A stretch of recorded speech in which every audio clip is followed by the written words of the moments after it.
కొడితే ఏనుగు కుంభస్థలాన్నే కొట్టాలి, చేస్తే గీస్తే లైఫ్ సెట్ అయ్యే భారీ దోపిడీ చేయాలని ఇట్లా ఆలోచిస్తున్నారో ఏమో గాని నగల షాపుల మీదనే పడుతురు దొంగ బద్మాషోళ్ళు ఈ నడమంతా. మెడలల్ల చైన్లు బీరోలల్ల సొమ్ములు కట్టేస్తే తులాలే, అదే నగల షాపులను దోసుకుంటే కిలోలేనాయే. ఇక చూడు యూపీ రాష్ట్రం గజియాబాద్ లో మళ్ళొక నగల దుకాణాన్ని ఎట్లా నిలువు దోపిడీ చేసిర్రో ఈ ఇద్దరు దొంగ బద్మాషోళ్ళు. Uttar Pradesh Ghaziabad city link road police town ఏరియాలున్న నగల షాప్ ఇది.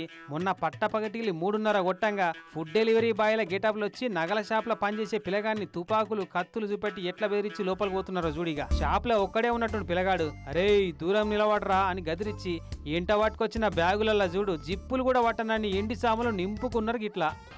వీళ్ళ కక్కుర్తి పాడగాని ఏం తక్కువ 20 కిలోల ఎండి సామాన్లు, 125 గ్రాముల బంగారు నగలట. బంగారం ఎక్కువ లేనట్టుంది ఈ షాప్లా. మొత్తం నింపుకొని దగ్గర రాబోతున్న పిల్లగాని చెంపపట్టి సరిసి అవతల పడ్డరు. పిల్లగాడు అప్పటికి బయటికి ఉరికి దొంగ దొంగ అని లొలి పెట్టింది గాని అప్పటికే అవతల పడ్డరట. 6 నిమిషాలలో 30 లక్షల రూపాయల సొమ్ము మాయం చేసిరట.